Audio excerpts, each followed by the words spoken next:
You're not trapped inside of how you feel because of where you are. You're where you are, and you can't change where you are because you've been refusing to acknowledge the truth of how you feel. You've been willing to change everything except your attitude. You've been willing to alter everything except your paradigms. You have blamed some of any and everybody for your shortcomings and your failures. The only person you have never pointed at to as the reason for why you can't get it together and keep it together is the version of yourself that you put together in your belief system. And anytime anybody else sees the inconsistencies in the version of yourself that you put together in your belief system, somebody try to tell you about the truth for the version of yourself that you carry in your belief system, and it probably just led to you telling them about the version of they self that you carry in your belief system. Like, we do not play about our narratives being bothered with. We do not play about our definitions being challenged. And we definitely do not play about the self-image of the self, of ourself that does not really exist anywhere except for inside of our fantasy world. And what's funny is we love to pretend like that version of ourself is our friend. We consistently fail to recognize and acknowledge that that version of ourselves that we carry in our belief system is the vein of our existence. We act as if that version of ourselves is not the one who impregnates us with the wildest of ideas about people that we care about. That version of ourselves is the father of every imaginary outcome that's unwanted and undesirable that we repetitively play over and over in front of ourselves and concoct weird solutions to keep from happening. That version of ourselves is where the sensation of anxiety can be found and healed. That version of ourselves is where the heaviness that leads to the description given to the diagnosis of depression. Oddly enough, they say one of the biggest fears in the world is public speaking. And I would challenge the fact that it's not other people that we fear and performing for other people that causes us to operate under pressure, but rather us going into our imagination and watching that imaginary, illusionary version of ourselves carry out the action that we're about to physically partake in reality, and then trying to measure up to that imaginary, illusionary version. Even more ironic is we use the imaginary, illusionary version of ourselves we carry in our belief system not only to set the marker so high that we can never reach it, but to also judge and critique the fact that we never did and we never could unless we do X, Y, and Z. And that's why I said we all grew up to be mathematicians, terrible mathematicians at that, because we're always calculating formulas that are supposed to take us to the imaginary days that never really exist. Think about it, for real, down to the simplest of examples. You've sat at the house and imagined a hamburger, a particular sandwich, a particular drink that you wanted, and you forced yourself to get up and go somewhere you didn't really want to go and pick it up. And when you got it, you realized that the idea of it while you were at the house was way better than the execution. Matter of fact, the most satisfying part of actually going to get it was the fact that you did what you wanted to do for yourself. It probably didn't even taste good. Probably didn't even make it right. And if you take 1 second to think about that process that you've been going through over and over again since you were an adolescent, where you go into the recepts of your mind and you think that you have found what will set you free once again, and you set out relentlessly to chase it down, and you don't stop until you get it. And the minute that you get it in your hands, you find it to be just like the last thing you had in your hands that you thought was going to save you. Insufficient and absence of any value before you placed your hands on it.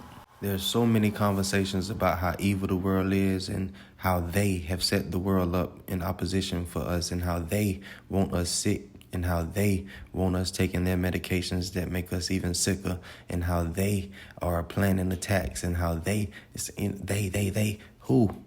If you're going to talk about somebody, you got to at least know who they are. You got to at least be able to stamp it and put a name on it. By the time you get down to discovering the truth of who is to really blame for how we began the downward spiral into the space that we're in today as a culture, you're going to be disappointed. You're going to realize that you've been pointing your finger and hating the wrong group.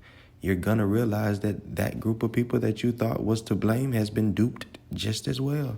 And they were duped by people who looked just like you.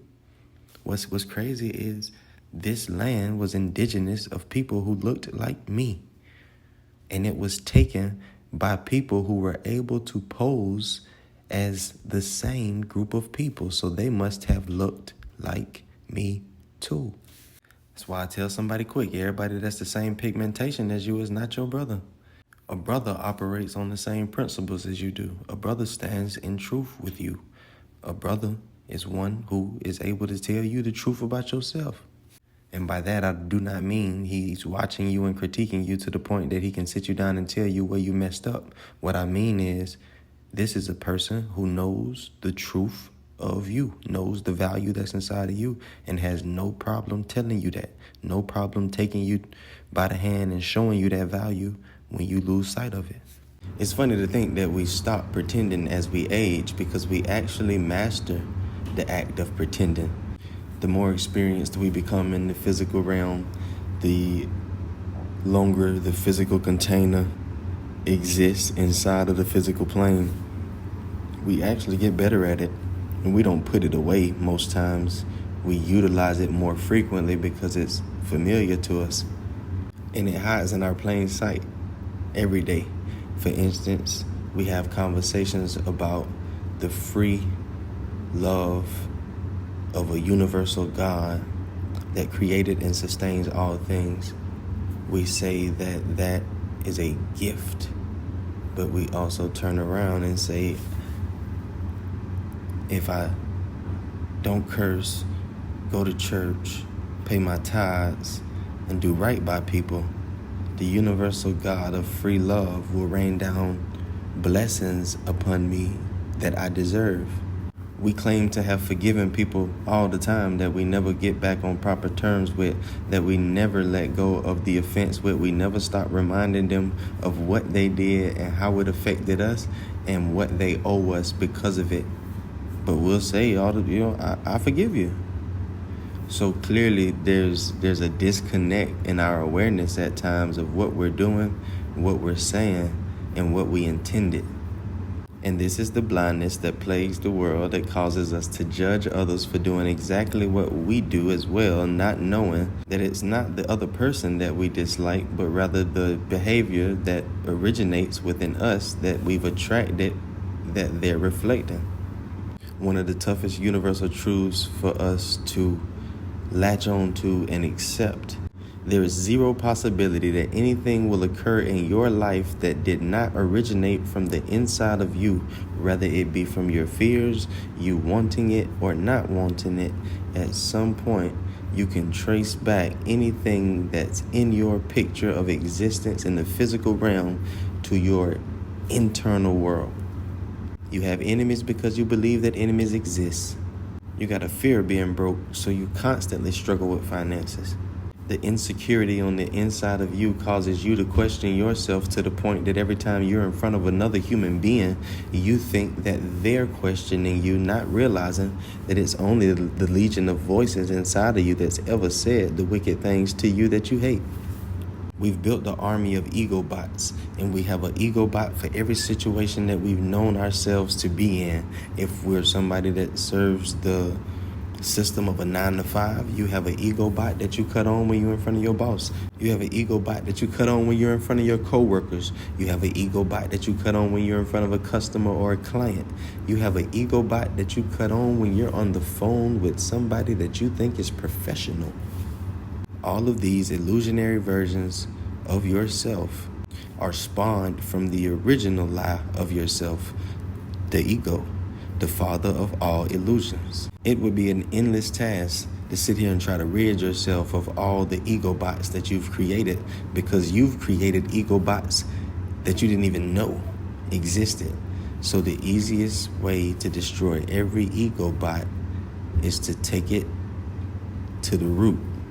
Go to the source, chop off the head, If there is no father of the illusions to sustain the illusions, then the illusions must return back to their true form, which is nothing. But this is where we run into the issue, because there's a part of us that believes that the ego is nothing, and a part of us that believes that the ego is everything. There's a part of us that believes that there's a God, and there's a part of us that believes that we have to do things on our own. There's a part of us that believes that we'll be successful in abundance as an inheritance that's given to all creations. And then there's the other part of us that's afraid to die with nothing. There's the part of us that's loving and kind, and then there's the part of us that's short-tempered, monotoned, and cold. For any human being to be sitting listening to this talk and get it in their mind or spill it out of their mouths that they are exempt of the chaotic and sporadic presentation of the split personality that the divided realm offers is an absolute lie. Not only a lie to whoever you try to get to believe it, you're lying to yourself. And there's a part of you that knows that, even though there's the part of you that believes that you are whole, that you are at peace, or you are along the pursuit of it and you're on path. Check this out. Watch how we do. If I said to you the universal principle that you probably are common with from the biblical context, a double-minded man is unstable in all of his ways, would you agree? Whether you agree or not, it's the truth, so we'll move forward, right? A double-minded man is unstable in all of his ways. Even if I disagree, I understand that my disagreement is born of my revolt from the truth. And of course, the ego would be at odds with the truth, because the truth spells the end for the ego. There is no setting yourself free from the ego without truth. There is no death of the ego without truth. There is no crucifying the false self without an introduction of truth that sets you in tune with the reality of the true self. I become aware of a higher self. I become aware of a truth that I was not aware of, and I operate in alignment with that truth. I no longer have to wrestle with the lowly illusional version of myself. I no longer have to go in and make these to-do lists of things to no longer do. I cut it off at the root. I learn the truth of myself, and I stand firm in that.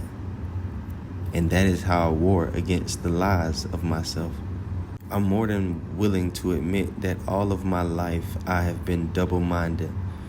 But there's a reluctancy for me to accept the fact that all of my life I've been unstable in all of my ways. Now watch how the ego works. Super elusive. I wouldn't say that I was unstable in all of my ways. I would actually find ways that I think that I'm not unstable. But if a parent has days where they wake up and they only take care and provide for their kids because they know that they have to, or they should, because it's the acceptable or appropriate thing to do, or a child being under the tutelage and under the guidance of an adult that's literally sponsoring their entire existence, and some days they want to honor that and they want to give back into that, and other days they really could care less of the work and the effort that goes into what's being provided for them. If you can fill out an application, go to a job in your best clothes, and go and pretend to be exactly what they want so you get the job, and then a month and a half into having the job, you hate the job so much that you feel like if you get up and drive to it one more time, you're gonna die. If you can say malicious things to people that you say you love, and then come back and feel so bad about it that the only thing you want to do is outpour an expression of love to replace the hatred that you had for them earlier, I think it's pretty safe to say, if we're honest, if we can operate with such instability in areas that we think that we operate with such consistency and clarity. Like no parent is walking around under the impression that they're sometimes a good parent and sometimes they can be a terrible one because they're having a moment of selfishness and they're locked into this idea of what their life could have been or would be without the expenses connected to Lil Susie. No, we just pretend like those moments that we feel like that, or those moments that we express ideas that gave that indication, we pretend like they never happened, like they don't exist. Not even to spare our children's feelings, to spare our own. Because God forbid I get locked into an idea of myself that I didn't get from myself, that isn't consistent with the idea of myself that I'm familiar with. A man cannot serve two masters. The ego serves no one but itself.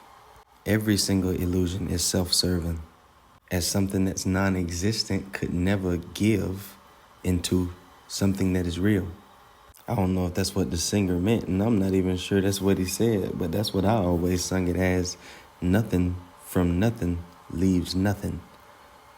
So anything that originates from the place of the ego can only produce more illusions and fear, which is in reality nothing, because they are two things that are non-existent.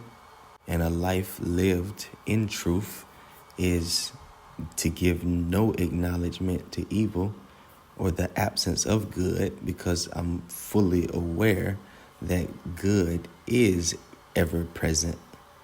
So there's no evil for me to entertain. Now that I know, I can operate with confidence when I believed. It was a constant guessing game as I tried to meet the expectations that I had set for myself and projected on some outside deity. There's only one mind, and that's the mind of Christ, the true mind, the mind that all originated from, the mind that all exists within, and the mind that was deposited within all of all's creations. So a double-minded man would be a man or woman who operates with two minds. And being that we know in truth there is only one mind for there to operate, the other one must be, by the process of elimination, an illusion, a fabrication. And that's why you can't afford to live by your desires the way you have lived by them since you were a child. Because every time you want something, you oftentimes get it. And it comes accompanied with so many things that you didn't want that you no longer wanted. Or you realize that it wasn't what you thought it was, because the imaginary version that you obsessed over and what you actually produced in reality are not identical. Most times we don't want the item or the individual. We want the control of being able to decide who comes, who goes, what we receive, and what we're willing to give. If we continue to lie to ourselves, we'll continue to operate from the blindness, unintentionally hurting ourselves and wounding others. And that ain't cool. I say lock in.